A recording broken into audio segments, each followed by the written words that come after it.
好，那我们就继续喽。OK，好，好，Modbus 啊，OK，好，好，Modbus 它也是很早期的一个通讯协议啦啊，早期是施耐德电器哈，1979年哦，那真的很久啊。那因为它就是慢慢变成是说我们这个行业的标准在这边的啊，对，好，其实它的文件也是很久了啦，就是可以来这边来做考古啊，就是这个文件也是很久的。那基本上呢，我们也是拿这个文件来做参考啦。那其实网络的一些资讯有很多，那基本上我是拿这个文件来做参考，对。当然有一些东西不合时宜啊，等一下会稍微说明一下，有一个部分啊，但是就是规则来讲的话，大致上还是以这个为来做参考。OK，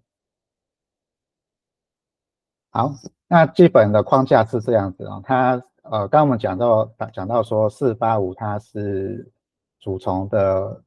架构嘛，所以呢，Modbus 的它在通讯的时候，它也是算主从的架构哈，就是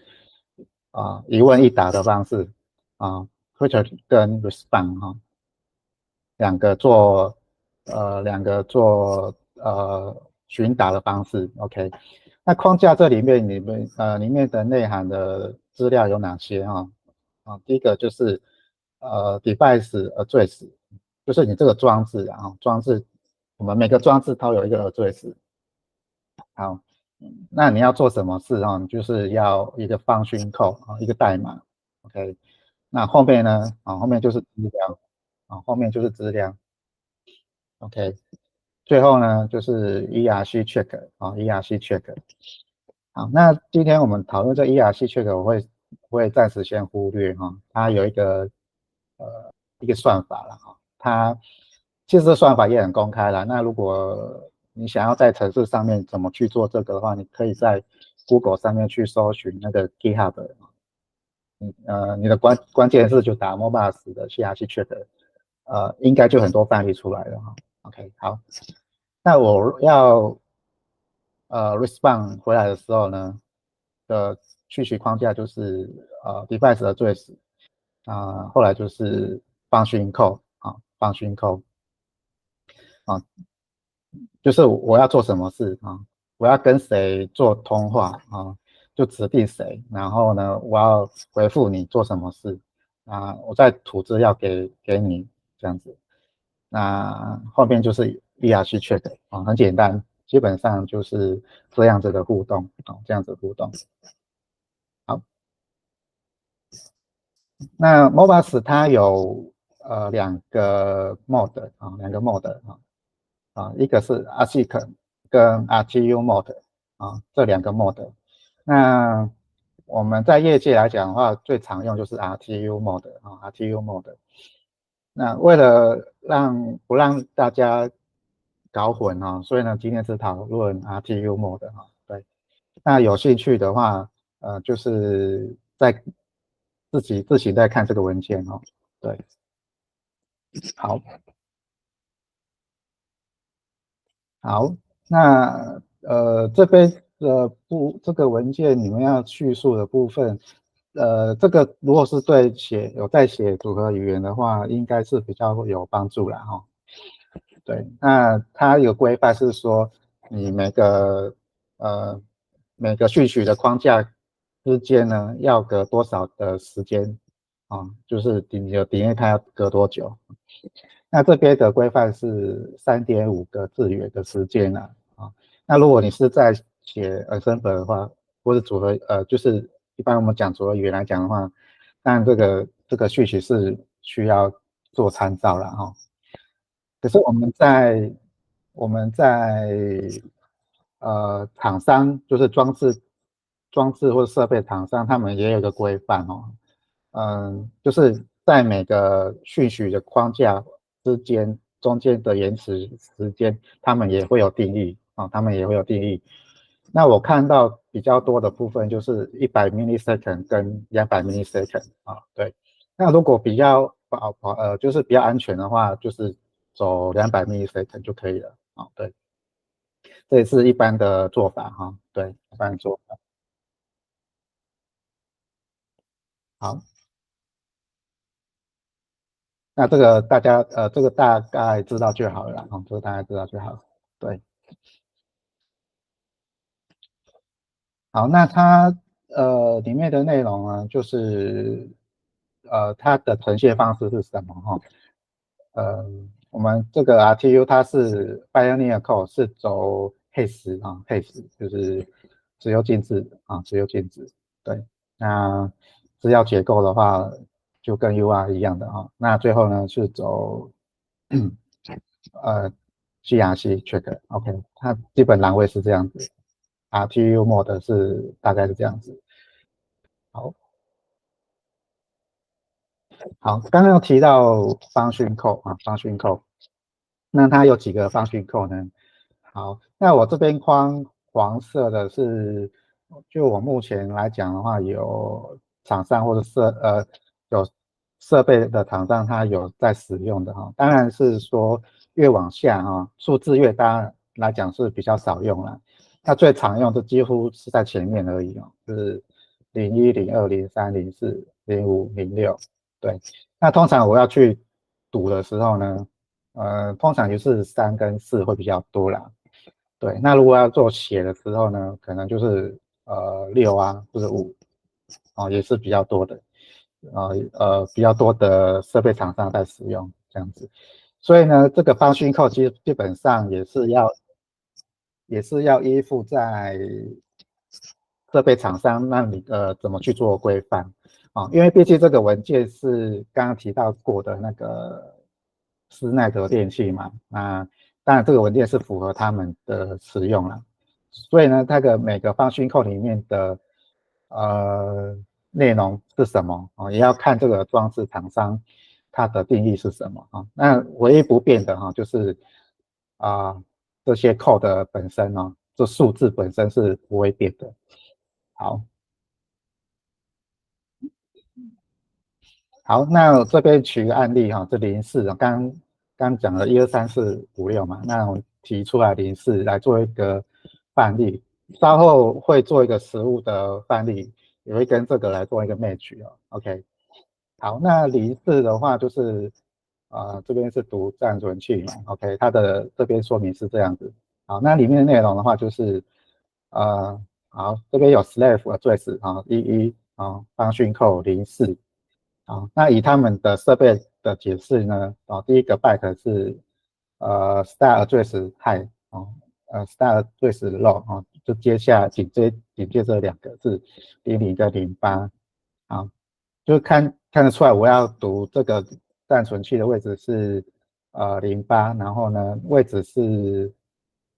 里面的内容是00跟01后面就是 CRC check，OK。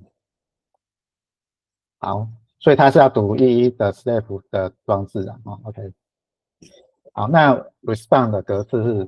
就是长这个样子就是回来的话就是11slave 的 address 我要回复你嘛，然后11，那 function code 是04那资料的内容的话就是有2个 byte，它这边就会写0202。那02的话，后面的内容就是00跟0A0A。好，那最后就是 CRC 的部分。好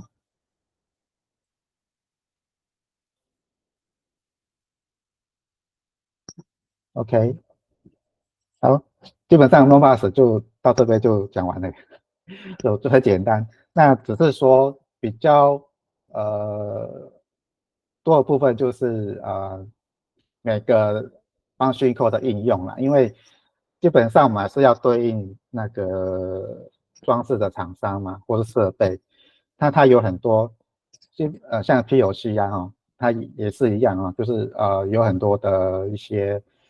不同的控制方法啦控制方法对，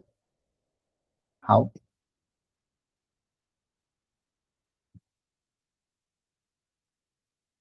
好，那刚看那么多，刚看这些文字上的说明我们不如拿实际的案例呃来做哈，会比较清楚这个规范到底是怎么回事哦。好，那我这边来做一个实作的部分来做介绍哦。好，好，那我这边在实作前呢，要准备几个东西啊。第一个就是 USB to RS485的，就是大拇哥啦，或者你要叫大拇哥也好，它是装置也好啊，它是一个转换器就是可以插在我们电脑上面，可以转换成 RS485的它是可以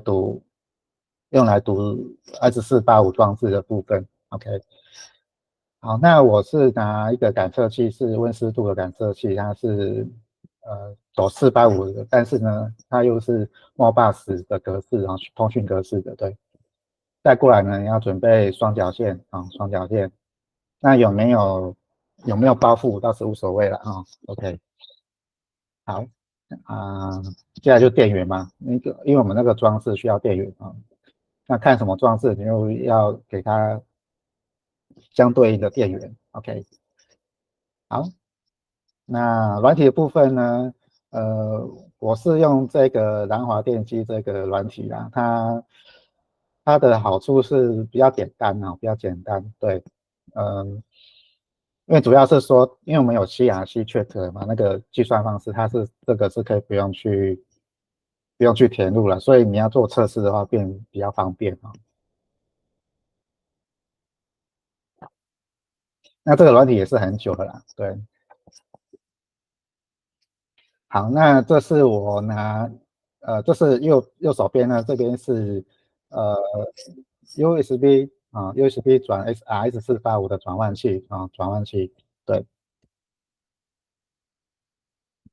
对，就是接电脑，然后呢出来讯号是走 RS485，OK，那经过双绞线呢，这个是温湿度感测器，是 RS485的，刚刚提到它也是走 Modbus 的讯号框架啊，讯号协议，OK，那有连接电源就按照它上面的指示去接A 接 A B 接 B 就不要接反了啊，A 接 A B 接 B 对，好，好，这是软体打开的样子是这样子就是长这个样子软体对，就刚刚那个网页对对，好。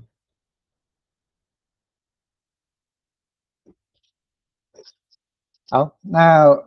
刚刚我提到04的当做一个说明嘛，OK，好，那我这个也是Modbus 的协议对，那这边来讲的话，它是这样子定义的有03以方讯扣来讲呢，它有03、04、06写入的话它是06，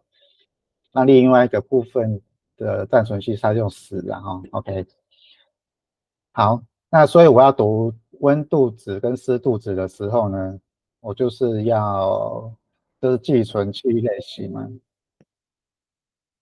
所以我是用读输入寄存器这个0404，然后呢，我会分别用01或是02去读温度或者湿度，对，好。那另外一个部分是有关于这个装置的一些设定的部分你可以设定不同的位置地址包瑞那误差值等等这些OK，好，那我提04来做示范04就是刚刚提的那个说明。好，假设我这个装置的最始是01通常我们这个装置的通常那个打开机器打开开机通常都是01啦对，然后当然也要看每个厂商不一样啦，那就算比较特例，通常都是0会比较多。好，那以这04来讲的话，我要读温度来讲的话呢，就是按照规范来讲的话，就是0001对，那它这边有一个功能是说，我可以把温度跟湿度一起读回来啊。怎么做？只要读2个 byte 进来就可以了啊。对，然后后面呢就是CRC check。OK， 好。那装置我要怎么去回应呢？啊，那它回应的方式呢，就是长这个样子啊，就是trace，然后 function call，然后我要吐出哪些就是它长度是多少？有4个哈，4个 OK， 就是包含温度跟湿度啦 OK。当然如果你这边填只有1的话，这边应该就是只有2啊，就只有温度啊，我只有温度 OK。好，那整个笼笼总总加在一起的话呢，如果再配合 Modbus 那个南华电器的软体来去做的话呢，好，当然第一个我们要先选择那个U10 转485的转换器的 port 的位置啊，选好之后呢，把它开启通讯部啊，开启好了，如果没有什么问题或是错误序曲的话呢，呃这边都会反白哈，反白。好，那然后再把刚刚我需要填入的一些资料呢填进去啊，就刚刚这个示范范例啊，0104000010002 OK， 那 CRC 就不用输入哈，方便是方便这个了哈，对。通常如果你没有的话呢，你可能要在网页上面去有些CRC online 的计算机，那可能要去计算哦。对，完了之后呢，按传送啊，那我是分别就是我按3次连续按3次啊，就是有3个结果啊，3个结果。好，按照它这个 respond 回来的格式呢，来讲的话，它的回复就是00FB 啊，这个就是温度啊，再来是0214啊，这个就是湿度啊，后面这2个呢就是CRC 啊 CRC 对。好，那因为它我们讲那个 Modbus 它是16进制的嘛，那首先，然后我们把它转换回来成就是10进制。那在规范来讲的话，它是要除以10的，所以呢，我得到的温度是25.1啊，对。那相同的湿度也是啊，湿度也是 OK，那就是换算过来的话就是74啊，74，所以我的湿度就是74 OK，就是这样子，很简单。对，那parser 的话，你要 parser 数值的话，就是按照这规范去取回来，然后再做数值的转换，基本上就可以了啊，基本上就可以了。对，好，这个是我PPT 的PPT 的那个下载哈，那给大家1分钟的时间，这个 PPT 的下载在这边，对，好，给大家1分钟先下载吧。